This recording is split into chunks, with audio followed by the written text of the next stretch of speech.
Hello everyone, उत्कर्ष classes की इस online पाठशाला में आप सभी का स्वागत है। उत्कर्ष संस्थान ने एक नई सीरीज़ लेके आपके सामने आ रही है और इसमें वर्ल्ड ज्योग्राफी जो सीरीज़ विश्व भूगोल जो श्रृंखला रहेगी उसका पार्ट 1 आज हम स्टार्ट कर रहे हैं, जिसमें हमारा पहला टॉपिक है अक्षांश और देशांतर रेखाएं, लॉन्गिट्यूड्स एंड लैटिट्यूड्स। तो सबसे पहले जब भी हम भूगोल की बात करते हैं तो भूगोल में सबसे ज़्यादा इंपॉर्टेंट सबसे पहले क्या है? कोऑर्डिनेट्स। जो भी हमारे देशांतर होते हैं, जो भी हमारी अक्षांश रेखाएं होती हैं, वो हमारे लिए सबसे ज़्यादा इंपॉर्टेंट है। किसी प्लेस की लोकेशन कहाँ पर है। तो हम स्टार्ट कर रहे हैं अक्षांश और देशांतर रेखाओं से। क्या होते हैं अक्षांश और क्या होती हैं देशांतर रेखाएं? अक्षांश रेखाएं और देशांतर रेखाएं, सबसे पहले हम देखते हैं क्या होती है अक्षांश रेखाएं।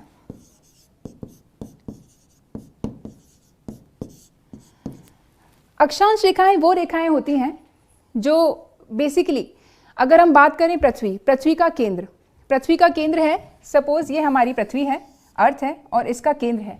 इस केंद्र से अगर कोई बिंदु पृथ्वी की सतह पर स्थित क्या कोण बना रहा है भूमध्य रेखा के सापेक्ष में, उसे हम बोलते हैं अक्षांश। जैसे अगर ये हमारी भूमध्य रेखा है, जैसे हम बोलते हैं 0 डिग्री पे भूमध्य रेखा है और ये कोण बना रहा है 22 डिग्री, तो ये कौन सा देश अक्षांश हुआ? ये हुआ 22 डिग्री अक्षांश। तो जो भी बिंदु केंद्र से, पृथ्वी के केंद्र से जो कोण बनाते हैं उसे हम बोलते हैं अक्षांश। तो अक्षांश को हम क्या बोल सकते हैं, कैसे हम इसको परिभाषित कर सकते हैं?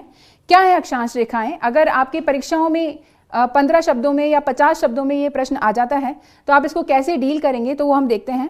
तो जैसा अभी मैंने बताया कि पृथ्वी के केंद्र से अगर हम पृथ्वी की सतह के किसी बिंदु का कोण लें तो वो जो रेखाएं बनती हैं उस समान कोणों को मिलाने वाली, उनको हम बोलते हैं अक्षांश रेखाएं। तो इसको हम डिफाइन करते हैं कि पृथ्वी की सतह के समानांतर, पृथ्वी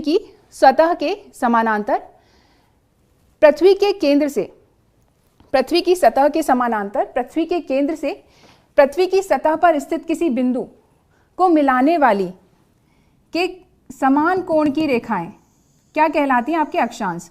जैसे ये बिंदु है वो 22 डिग्री बना रहा है, ये भी बिंदु 22 डिग्री बना रहा है, ये भी 22 डिग्री बना रहा है। देखो पृथ्वी, इसमें ये हमारा 2 डिग्री, ये हमारा 2 डायमेंशनल डायग्राम बन रहा है, लेकिन जो हमारी पृथ्वी है वो कैसी है? त्रिविमीय है, 3 डायमेंशनल है। तो जब हम 3 डायमेंशनल में इसकी बात करेंगे तो ये सारे बिंदु जो होंगे 22 डिग्री का कोण बनाएंगे। तो इन सभी 22 डिग्री का कोण बनाने वाले बिंदुओं को मिलाने वाली रेखा वो हमारी क्या है? अक्षांश रेखाएं। तो पृथ्वी की सतह के समानांतर, पृथ्वी के केंद्र से पृथ्वी की सतह पर स्थित समान कोण बनाने वाले बिंदुओं को मिलाने वाली रेखा क्या कहलाती है? अक्षांश रेखाएं। तो इसी तरीके से हमारी पृथ्वी पर अगर हम बात करते हैं तो ये हमारा हो गया 0 डिग्री, जिसे हम क्या बोलते हैं? जिसे हम बोलते हैं भूमध्य रेखा, ठीक है, या फिर हम इसे बोल सकते हैं विषुवत रेखा। इसके ऊपर जो हमारी इंपॉर्टेंट है वो है 23.5 डिग्री नॉर्थ। इसे हम क्या बोलते हैं? इसे हम बोलते हैं कर्क रेखा या ट्रॉपिक ऑफ कैंसर। ये है आपकी कर्क रेखा। इसी तरह से जो नीचे अगर हम आ गए तो 23.5 डिग्री साउथ, ये हमारी क्या हो गई? मकर रेखा। इसके साथ ही अगर हम थोड़ा और ऊपर गए तो 66.5 डिग्री पे जो रेखा बनेगी उसे हम कहते हैं आर्कटिक वृत्त।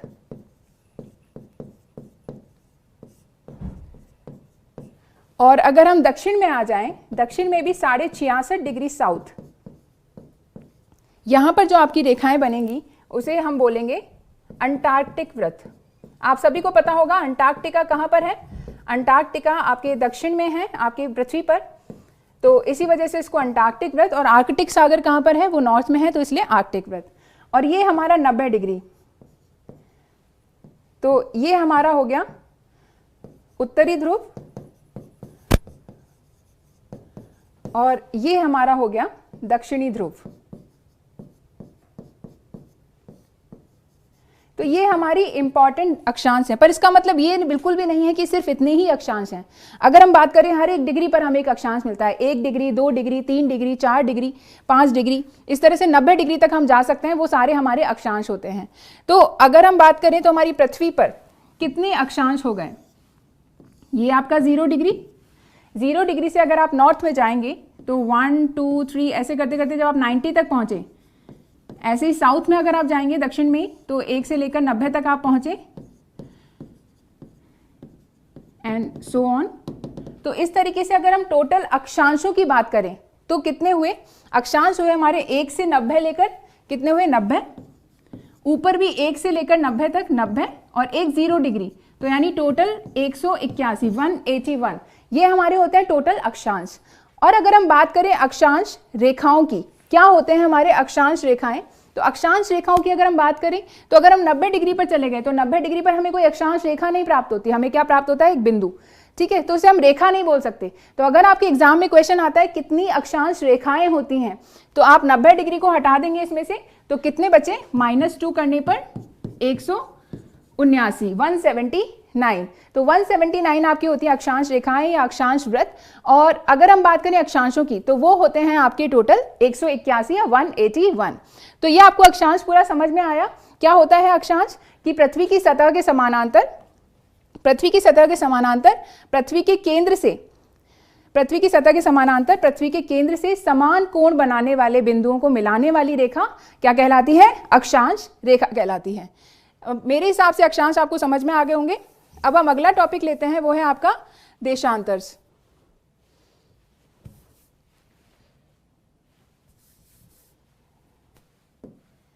इसको हम रब कर देते हैं।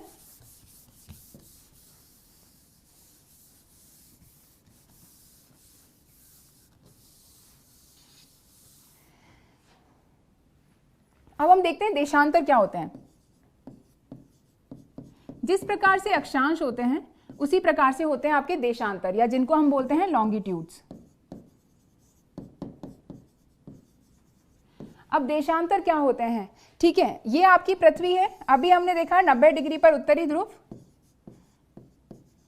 और 90 डिग्री साउथ पर दक्षिणी ध्रुव।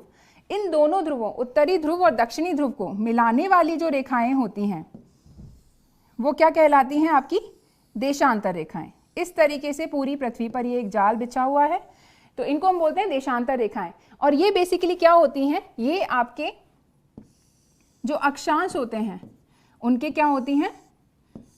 लंबवत होती हैं। आपकी देशांतर रेखाएं अक्षांश रेखाओं के लंबवत होती हैं। हम बात करें पृथ्वी की सतह की, आप इसे 2 डायमेंशनल डायग्राम के थ्रू मत समझिए, आप इसको समझिए एक 3 डायमेंशनल डायग्राम अपने दिमाग में इमेजिन कीजिए। उस डायग्राम में अगर आप देखेंगे तो ये सारे जो हैं आपके लंबवत कटते हुए नजर आएंगे, तो इन्हें हम बोलते हैं देशांतर रेखाएं। तो देशांतर रेखाओं से अगर आपके क्वेश्चन आ जाता है कि 15 वर्ड्स या 50 वर्ड्स में आप इसको एक्सप्लेन करें, तो आप इसको कैसे एक्सप्लेन कर सकते हैं?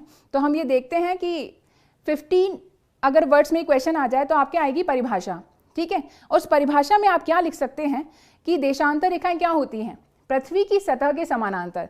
ठीक है, पृथ्वी की सतह के तो समानांतर ही है, तो पृथ्वी की सतह के समानांतर वे काल्पनिक रेखाएं, ये सारी काल्पनिक रेखाएं, ऐसी कोई रेखा खिंची हुई तो नहीं है हमारी पृथ्वी की सतह पर। तो पृथ्वी की सतह पर स्थित पृथ्वी की सतह के समानांतर वे काल्पनिक रेखाएं जो उत्तरी ध्रुव को दक्षिणी ध्रुव से मिलाने पर भूमध्य रेखा और अन्य अक्षांशों के लंबवत जो रेखाएं होती हैं वो कहलाती हैं आपकी देशांतर रेखाएं। ठीक है, एक बार दोबारा हम देख लेते हैं। पृथ्वी की सतह के समानांतर उत्तरी ध्रुव से दक्षिणी ध्रुव को मिलाने वाली और अक्षांश रेखाओं के लंबवत रेखाएं क्या कहलाती हैं? आपकी देशांतर रेखाएं। ये आपकी देशांतर रेखाएं। अब हमें अगर सपोज किसी भी जगह का कोऑर्डिनेट पता करना है कि किसी जगह की लोकेशन क्या है, तो हम कैसे पता लगा सकते हैं? जैसे हमें पता है कि ये हमें लोकेशन पता करनी है, हमें इसका पता है ये अक्षांश है 1 डिग्री, मान लिया हमने 1 डिग्री अक्षांश है और 1 डिग्री देशांतर है। ठीक है, तो हम इसको क्या बोल सकते हैं? 1 डिग्री नॉर्थ, 1 डिग्री ईस्ट, ये इसकी लोकेशन हो जाएगी। ठीक है, जैसे जो हमारी देशांतर रेखाएं हैं उनकी हम बात करते हैं, तो उनकी हम बात करते हैं ईस्ट और वेस्ट में। ठीक है, यानी पूरब और पश्चिम। और जब हम बात करते हैं अक्षांश रेखाओं की, तो अक्षांश रेखाएं हमारी होती हैं उत्तर और दक्षिण में। तो जब हम बात कर रहे हैं देशांतर रेखाओं की, हम पूरब पश्चिम में बात करेंगे और अक्षांश रेखाओं में उत्तर दक्षिण में बात करेंगे। तो हमारी अगर हम देखें देशांतर रेखाएं पृथ्वी पर कितनी होती हैं, तो किसी भी बिंदु के चारों ओर कितने कोण बन सकते हैं? किसी भी बिंदु के चारों ओर कितने डिग्री का कोण बन सकता है? वो होता है 360 डिग्री। ठीक है, 360 डिग्री का कोण किसी भी बिंदु के चारों ओर बन सकता है। और हमारा नॉर्थ पोल और साउथ पोल बेसिकली क्या है? ये है एक बिंदु। ठीक है, तो इस बिंदु के चारों ओर 360 डिग्री का कोण बन सकता है। तो हमारी कितनी देशांतर रेखाएं हो सकती हैं? हमारी देशांतर रेखाएं हो सकती हैं 360। ठीक है, अब इनको हमने नंबरिंग कैसे की? हमने इनको स्टार्ट किया 0 डिग्री से 180 डिग्री तक। ठीक है, 180 डिग्री तक हमने इनको नंबरिंग की, तो 1 डिग्री से 179 डिग्री, तो दोनों साइड मिलेंगे और ये दोनों जो हैं आपको कॉमन मिलेंगे। तो आपने 1 डिग्री से 179 डिग्री कितना हो गया, 179 इंटू 2, यानी ये कितनी हो गई 300 आपके 58, और 0 डिग्री और 180 डिग्री इन दोनों को मिला लिया, यानी टोटल कितनी हो गई 360। तो ये हमारी 360 टोटल जो है देशांतर रेखाएं होती हैं। और अगर हम बात करें देशांतर रेखाओं के बीच की दूरी, देशांतर रेखाओं के बीच की दूरी, तो देखो आप देख रहे हो ये 0 डिग्री है आपका भूमध्य रेखा, भूमध्य रेखा पे दो देशांतर रेखाओं के बीच की दूरी ज्यादा है, ये ज्यादा दिख रहा है अपन को गैप, और अगर हम ऊपर जाएंगे तो इन्हीं दो रेखाओं के बीच की दूरी क्या है, घट गई। तो अगर विषुवत रेखा पे बात करें तो विषुवत रेखा पर जो है भूमध्य रेखा पर अगर हम बात करें तो देशांतर रेखाओं के बीच की दूरी ज्यादा होती है, और जैसे जैसे हम ध्रुवों की साइड जाते हैं, ध्रुवों की तरफ जाते हैं, पोल्स की साइड जाते हैं, तो वहां पर इनके बीच की दूरी क्या होती है, घटती जाती है।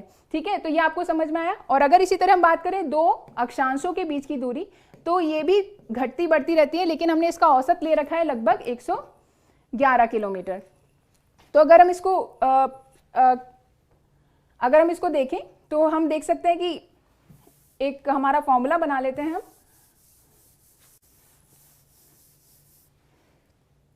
जिससे हमें याद रहेगा। वो क्या है कि दो अक्षांशों के बीच में कितनी दूरी है, दो अक्षांशों के बीच की दूरी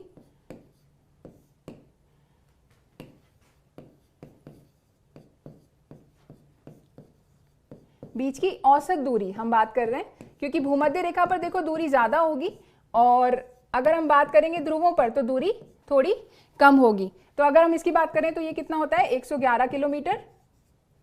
और अगर हम बात करें दो देशांतरों के बीच की दूरी,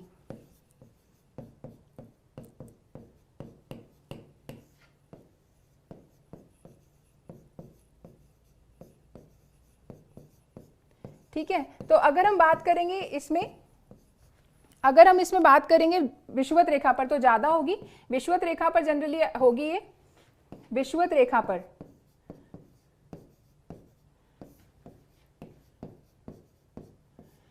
रेखा पर ये होगी लगभग आपके 111.3 किलोमीटर।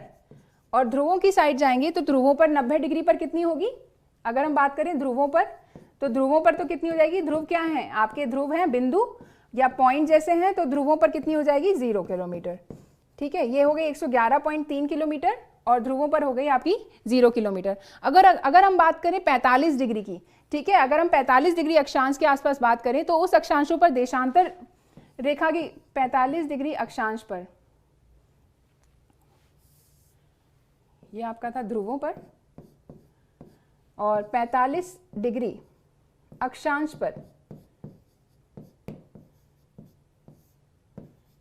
कितनी होगी दो देशांतरों के बीच की दूरी, ये लगभग होगी 79 किलोमीटर, 79 किलोमीटर, 79 किलोमीटर। ठीक है, तो ये हमारे क्लियर हो गए क्या होती है अक्षांश रेखाएं, क्या होती है देशांतर रेखाएं, उनके बीच की दूरी कितनी होती है, उनकी परिभाषा क्या होती है, ये सब हमने देखा। अब हम देखते हैं एक वर्ल्ड का डायग्राम, और जिसमें हमें पता चलेगा कि बेसिकली कौन कौन सी रेखाएं कौन कौन से देशों से गुजरती हैं। ठीक है, तो जो हमारी इंपॉर्टेंट रेखाएं हम सिर्फ उन्हीं की बात कर रहे हैं अभी यहाँ पर। देखिए, जो आपकी अगर हम बात करें किसकी, सबसे पहले भूमध्य रेखा की, यानी 0 डिग्री की, तो 0 डिग्री की हम बात कर रहे हैं, तो 0 डिग्री आपकी कहां से गुजर रही है, देखो ये है आपकी 0 डिग्री,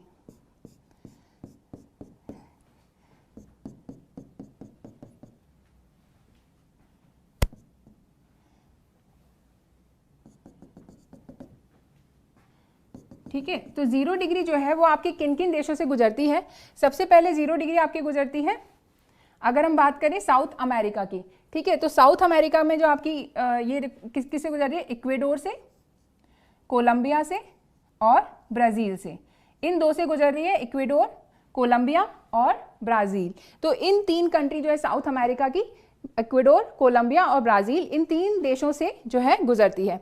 इसके बाद हम आ गए अफ्रीका में। अफ्रीका की तरफ जाते हुए हमें यहाँ पे एक द्वीप जैसा छोटा सा मिलता है, ये क्या है, Sao Tomé and Principe, Sao Tomé and Principe. इसके बाद ये अफ्रीका महाद्वीप में एंटर कर जाती है। यहाँ पे आपके पास आ जाते हैं गैबोन, गैबोन आ गया, कॉन्गो आ गया, युगांडा आ गया, केन्या आ गया, और इसके बाद आ गया सोमालिया। ठीक है, सोमालिया, इन सारी कंट्रीज को पार करके ये एंटर कर रही है कहाँ पे, हिंद महासागर में। और हिंद महासागर में कहाँ से गुजर रही है, मालदीव से, मालदीव से गुजर रही है। मालदीव से गुजर के कहाँ जा रही है, इंडोनेशिया में जा रही है। और इंडोनेशिया को पार करके यहाँ प्रशांत महासागर में एक देश है, उसका नाम है, द्वीप देश है किरिबाती। किरिबाती, इन सारी जगह से जो है आपकी ये गुजरती है। तो इसमें अगर हम देखें आपकी कौन कौन देश, किस किस देशों से जो आपकी है भूमध्य रेखा गुजरती है। तो पहला है आपका, अगर हम बात करें साउथ अमेरिका की, तो साउथ अमेरिका में हमने कौन कौन से देखे थे, इक्वेडोर, कोलंबिया,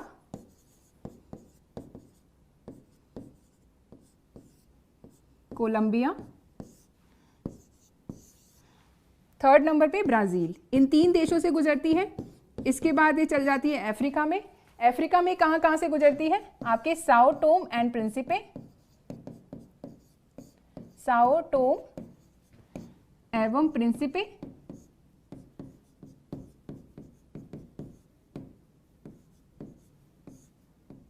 ठीक है। इसके बाद कहां गुजर गई, गैबन,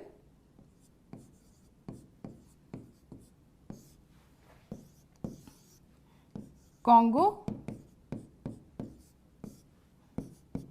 कॉन्गो गणराज्य,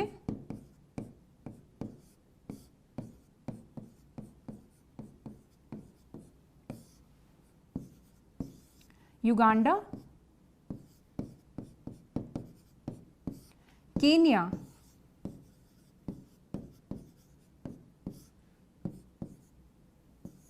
सोमालिया,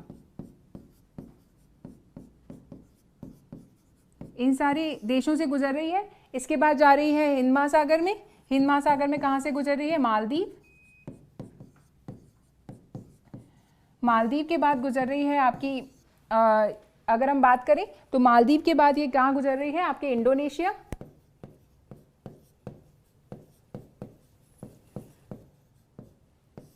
और इंडोनेशिया के बाद जो है ये आपके जा रही है कहां से, आपके किरिबाती, ठीक है। तो इन सारी जगहों से जो है ये आपकी जो भूमध्य रेखा है वो गुजरती है। आप इस वीडियो में से इस चीज़ का जो है आप ध्यान से एक स्क्रीनशॉट जरूर ले लें, जिससे आपको ये याद रहेगा। अगर आप उसको याद करना चाहें तो अपन कैसे कर सकते हैं, जैसे ये तो 3 कंट्रीज हैं, आपको याद हो जाएंगी इजीली, इक्वेडोर, कोलंबिया एंड क्या है, ब्राज़ील। इक्वेडोर, कोलंबिया और ब्राज़ील, ये तीनों तो आपको इजीली याद हो जाएंगी। इसके बाद जो है हमें अफ्रीका वाली जो कंट्रीज हैं उनको हम कैसे याद करेंगे, इसकी एक ट्रिक अपन देख सकते हैं कि अपन देखें, सो गया काका, सो गया काका गाड़ के सोना, सो गया काका गाड़ के सोना, आप इसको याद कर सकते हैं। साओ टोम सो गया, गैबन, काका कांगो और कांगो गणराज्य, युगांडा गाड़ के, केन्या के आ गया, और सोमालिया से सोना, तो सो गया काका गाड़ के सोना, ठीक है। फिर आपकी चली गई मालदीव, और मालदीव से आगे इंडोनेशिया, और इंडोनेशिया से आपके ये कहाँ जा रही है, किरिबाती पर। तो ये आपको समझ में आया कि कहाँ कहाँ से गुजर रही है आपकी भूमध्य रेखा। अब हम बात करते हैं आपकी कर्क रेखा की, कि कर्क रेखा कहाँ कहाँ से गुजर रही है। अब ये देखो आपकी ये 30 डिग्री लाइन आपको इसमें दिख रही है इस मैप पे, पर हम बात कर रहे हैं 23.5 डिग्री की। कर्क रेखा कौन सी होती है, 23.5 डिग्री। तो हम बात कर रहे हैं 23.5 डिग्री की, तो हम देख लेते हैं वो कहाँ कहाँ से गुजरती है। 23.5 आपकी गुजरती है सबसे पहले हवाईयन आइसलैंड, ये आपको दिख रहे हैं हवाईयन आइसलैंड्स, यहाँ से गुजरती है, एंटर करती है मैक्सिको में, मैक्सिको से जाती है बाहर, और यहाँ आता है बहामास, बहामास से घुस के ये जाती है आपकी वेस्टर्न सहारा, मॉरिशिया, माली, नाइजर, चाड, आपके अल्जीरिया, ठीक है। इसके बाद लीबिया, इजिप्ट, इजिप्ट के बाद ये कहाँ चली गई, आपके वेस्ट एशिया में, और वेस्ट एशिया में आपके क्या है, सऊदी अरेबिया, यूएई, ओमान, आपके यहाँ से एंटर करती है भारत में, भारत से ये जाती है बांग्लादेश, म्यांमार, चीन, ताइवान, ठीक है। इस तरीके से ये पूरी रेखा जो है यहाँ से निकल जाती है। तो हमने कौन कौन सी जो है देश देखे इसमें, उसको हम देख लेते हैं एक फ्रेश पेज पे, ठीक है। तो कहाँ कहाँ से गुजर रही है आपकी कर्क रेखा, हम बात कर रहे हैं अब कर्क रेखा की, या जिसे हम कहते हैं Tropic of Cancer, Tropic of Cancer की अभी हम बात कर रहे हैं।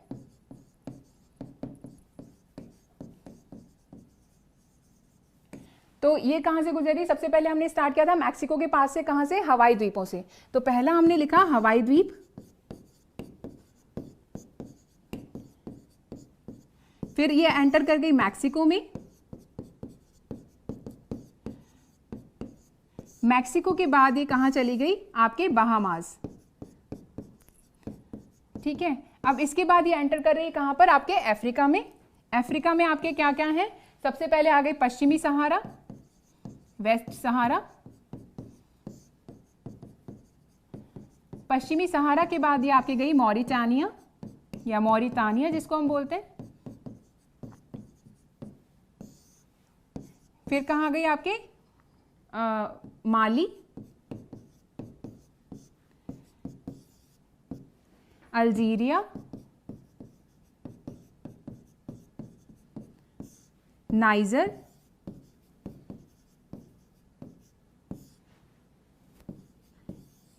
लीबिया, मिस्र या इजिप्ट जिसको हम बोलते हैं, और चाड। यहां से निकली, यहां से कहां जा रहे हैं हम? वेस्ट एशिया में जा रहे हैं। वेस्ट एशिया में जाके कहां सबसे पहले घुसती है? सऊदी अरेबिया, सऊदी अरब।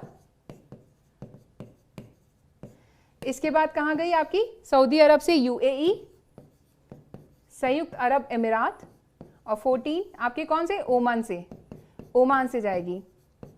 इसके बाद इसने एंटर किया इंडिया, भारत, उसके बाद बांग्लादेश,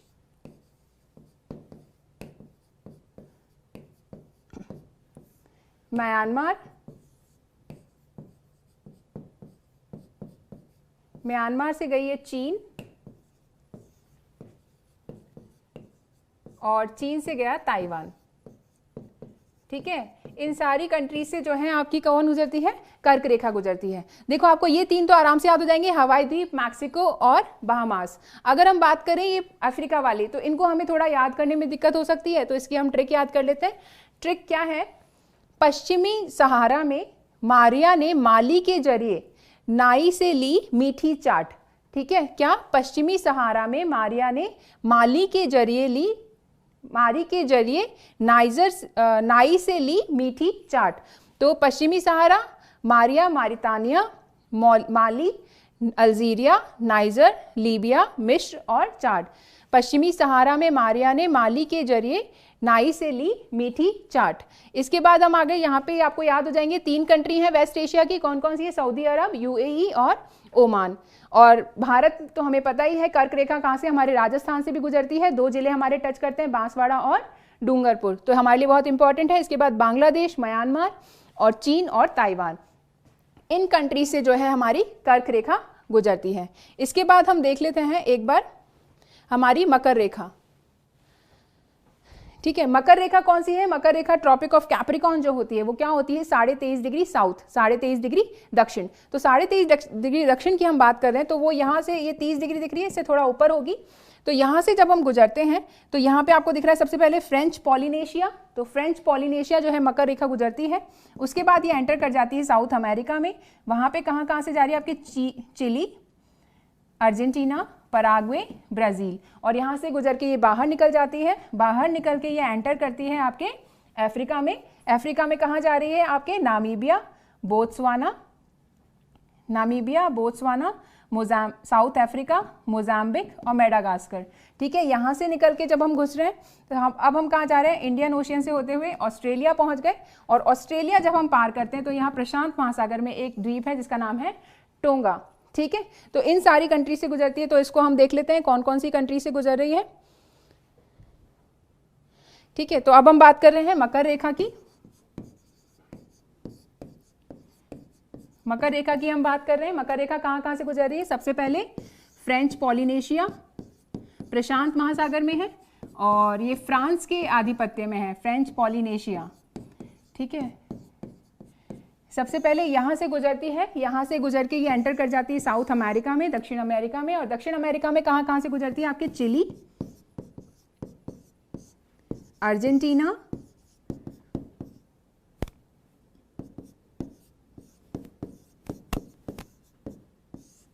पराग्वे और ब्राजील। यहां से ये जाती है अफ्रीका में। अफ्रीका में कौन कौन सी country? Namibia, Botswana, Namibia, Botswana. इसके अलावा कौन से? साउथ अफ्रीका या दक्षिण अफ्रीका। उसके बाद आपकी ये जाती है कहां पर? आपकी आती है मोजाम्बिक और मेडागास्कर।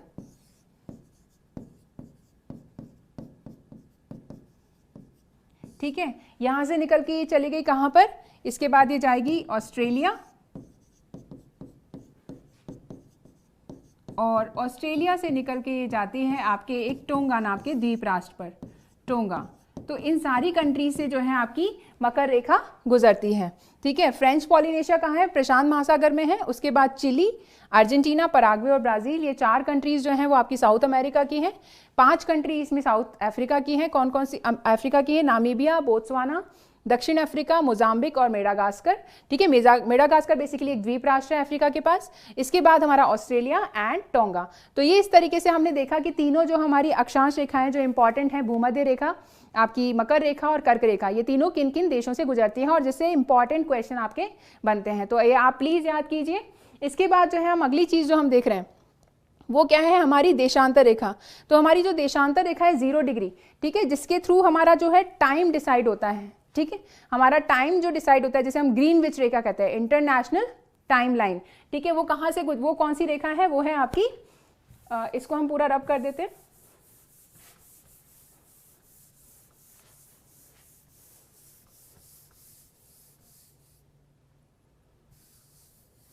ठीक है, अब हम बात कर रहे हैं 0 डिग्री लाइन की। 0 डिग्री जो टाइम लाइन है, इंटरनेशनल टाइम लाइन, जिसे हम ग्रीनविच रेखा कहते हैं, कहाँ से गुजरती है? लंदन के पास एक ग्रीनविच नामक स्थान से। यानी कहाँ पर आपकी ये 0 डिग्री लाइन दिख रही है? ये आपके गुजरी यूके से, फ्रांस से, स्पेन से, वहां से एंटर करी अल्जीरिया में, माली में, इधर टोगा और आपके घाना है, और वहां से आपके अंटार्कटिका तक जा रही है। ठीक है, ये आपको समझ में आया कैसे कैसे कहाँ से जा रही है? तो बीच में एक इसमें जगह, तो हम इसको एक बार इसको भी लिस्ट बना के याद कर लेते हैं। तो अगर हम इसकी लिस्ट बनाएंगे तो हमें पता है कि जिस तरह से अभी तक हमने सारे किए हैं, तो हम एक बार लिख लेते हैं। सबसे पहले अगर हम बात करें, ये हम बात करें इंटरनेशनल, अंतरराष्ट्रीय समय रेखा, ग्रीनविच रेखा, समय रेखा, यानी 0 डिग्री देशांतर की हम बात कर रहे हैं। तो अगर हम इसकी बात कर रहे हैं, सबसे पहले गुजरती है लंदन के पास से, तो ऑब्वियसली यूके से, लंदन के पास ग्रीनविच नामक स्थान से गुजरती है। दूसरा, इसके बाद ये चली गई फ्रांस, फ्रांस से ये चली गई आपके कहां पर? स्पेन। यहां से गुजर के ये जाती है आपकी अफ्रीका में, अफ्रीका में एंटर करती है कहां पर? आपके अल्जीरिया, माली,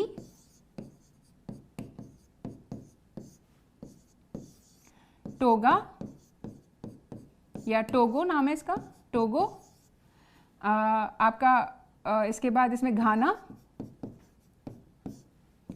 बुर्किना फासो,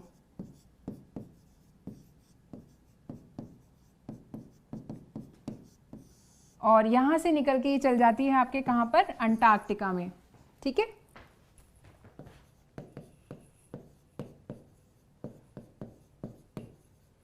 तो इन सारी जगह से जो है आपके 0 डिग्री देशांतर रेखा गुजरती है। ये भी आपको याद रखना जरूरी है। यूके, फ्रांस और स्पेन, ये 3 यूरोपियन कंट्रीज तो आपको ऐसे इजीली याद हो जाएंगी। अल्जीरिया, माली, टोगो, घाना, बुर्किना फासो, इसको कैसे याद करेंगे? इसको याद कर सकते हैं हम जैसे कि माली ने अलसी, जीरा और टोगो घास बुरक दी। ठीक है, माली ने अलसी, जीरा और टोगो घास बुरक दी। तो इससे क्या हो जाएगा? माली, अल्जीरिया, टोगो, घाना और बुर्किना फासो। इसके बाद जो है हमारा अंटार्कटिका। तो ये सारी आपने देखा कि इंपॉर्टेंट जो हमारी अक्षांश और देशांतर रेखाएं हैं वो क्या होती हैं, किन जगह से गुजरती है, किन देशों से गुजरती है, और ये सारे जो है इंपॉर्टेंट क्वेश्चन प्रीलिम्स के लिए भी इंपॉर्टेंट हैं और आपके मेंस के लिए भी ये इंपॉर्टेंट है कि 15 शब्दों में 50 शब्दों में आपसे कभी भी पूछा जा सकता है। तो ये सारी हमें याद करने वाली बातें हैं। अच्छा, इसमें एक इंपॉर्टेंट चीज़ हमारी छूट गई, वो ये थी कि हमारी जो समय रेखा है, अंतरराष्ट्रीय समय रेखा जो है वो हमारी देशांतर रेखा ही क्यों है। जैसे कर्क रेखा है, मकर रेखा है, भूमध्य रेखा है, ये सारी हमारी क्या है, ये तो हमारी अक्षांश है, पर लेकिन हमारी जो समय रेखा है, अंतरराष्ट्रीय समय रेखा, वो एक देशांतर रेखा क्यों है। तो इसकी भी वजह मैं आपको बताती हूँ, वो क्या है। जैसे अगर ये हमारी पृथ्वी है और ये है सूरज, ठीक है, ये हमारा सूरज और ये हमारी पृथ्वी, और सूरज की किरणें जब है पृथ्वी पर पड़ती हैं तो हमारे उससे क्या होते हैं, दिन और रात होते हैं। ये सूरज की किरणें पड़ रही हैं और इसी से हमारे दिन रात पड़ते हैं, यानी जिन जगह पर सूरज की किरणें पड़ती हैं उन जगह पर क्या होता है, दिन होता है, और बाकी जगह पर रात होती है। और जो हमारी पृथ्वी है वो कहाँ से, पश्चिम से पूरब की ओर घूम रही है, पश्चिम से पूरब दिशा में घूम रही है अपने अक्ष पर। तो अपने अक्ष पर जब पृथ्वी घूम रही है तो जो सूरज की गति होती है, जो सूरज बढ़ रहा है, उसी हिसाब से हमारा समय निर्धारित होता है और हमारी दिनांक निर्धारित होती है। दिनांक और समय सूरज के, जैसे जैसे सूरज पृथ्वी के मतलब पृथ्वी सूरज के चारों ओर घूमती है, उसी हिसाब से हमारी दिनांक और समय बदलता है। तो इसी वजह से, और देशांतर रेखाओं पर एक साथ एक देशांतर पे जो है दिन होता है और एक देशांतर पे रात होती है। तो जो देशांतर है वो सूरज के मूवमेंट के हिसाब से हमारे सिंक होते हैं, ठीक है। तो इस वजह से हमने देशांतर को समय और दिनांक रेखा निश्चित किया है। तो हमारी 180 डिग्री जो होती है वो इंटरनेशनल टाइमलाइन है, अंतर्राष्ट्रीय दिनांक रेखा है, और जो हमारी 0 डिग्री है वो है हमारी अंतर्राष्ट्रीय समय रेखा। तो होपफुली आप सबको ये वीडियो अच्छा लगा होगा और आपको अक्षांश और देशांतर से रिलेटेड सारे क्वेश्चन, सारे डाउट्स आपके क्लियर हो गए होंगे। इससे अगली सीरीज का जल्द ही आपके सामने दी जाएगी। थैंक यू वेरी मच हमें देखने के लिए। उत्कर्ष, अगर आपको ये वीडियो अच्छा लगा हो तो उत्कर्ष क्लासेस के जो लाइव क्लासेस हैं उनको आप सब्सक्राइब कीजिए और इस वीडियो को लाइक कीजिए। Thank you very much. Click on the subscribe button to subscribe to our channel. Press the bell icon on the YouTube app and never miss another update.